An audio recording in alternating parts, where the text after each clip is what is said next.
Hello coders, I hope you are coding well. In the previous video, we created attendance TTO, service and repository classes in our Spring Boot application. And in today's video, we will create a method to mark the attendance in the attendance service. So let's get started. So in our Spring Boot application, in the attendance service, first of all, we need to inject user and project repository with the attendance repository. And to do this, we will write at the rate auto void, and after this we will write private, and then we will mention attendance repository, and we will import it from our repository package, and we will name this as attendance repository. And then we need to inject user repository, and to do this we will again use at the rate auto void annotation, and then we will write private user repository, and we will again import it from the repository package, and we will name this as user repository. And after this we need to add the project repository, and to do this we will again use at the rate auto void,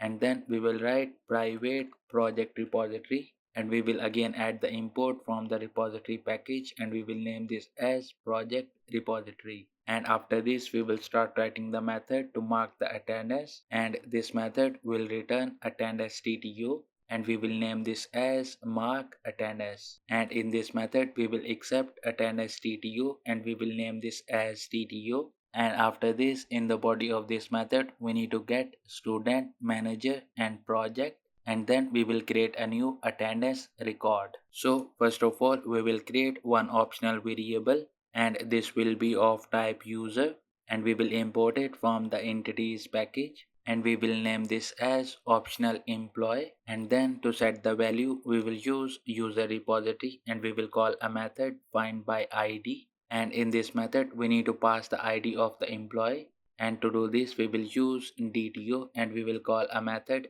get employee id. And after this we need to get the manager, and to do this we will duplicate this line, and then we need to update the variable name, and we will replace this optional employee with optional manager. And then we need to pass the id of the manager, so we will remove this get employee id method, and we will call a method get manager id. And after this we need to get the project, and to do this we will again create one optional variable, and this will be of project, and we will import it from entities package, and we will name this as optional project. And after this we will use project repository, and we will call a method find by id, and in this method we need to pass the project id, so we will use dto, and we will call a method get project id. And after this we need to check the availabilities of optional employee, optional manager and optional project. And to do this we will write if condition, and in this if condition we will use optional employee, and after this we will call a method is present,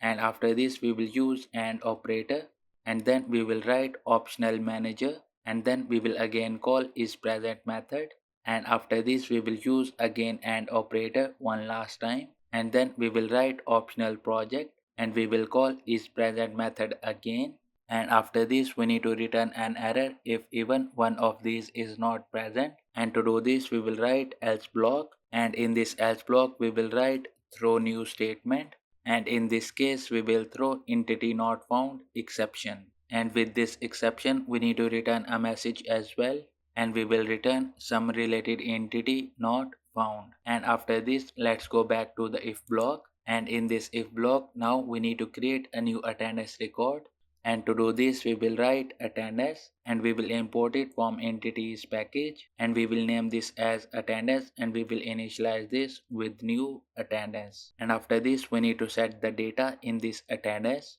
and first of all we will set the date, and to do this we will write attendance, and we will call a method set date, and in this we will pass local date dot now. And after the date we need to set the attendance status, and to do this we will again use attendance, and we will call a method set attendance status, and in this we will use our dto, and we will call a method get attendance status. And after this we need to set the employee, manager and project in the attendance, and to do this we will write attendance, and we will call a method set employee, and in this we will pass optional employee dot get. and after the employee we will again write attendance, and this time we will call set project, and in this we will pass optional project dot get, and after the project we need to set the manager, and to do this we will write attendance and we will call a method set manager, and in this we will pass optional manager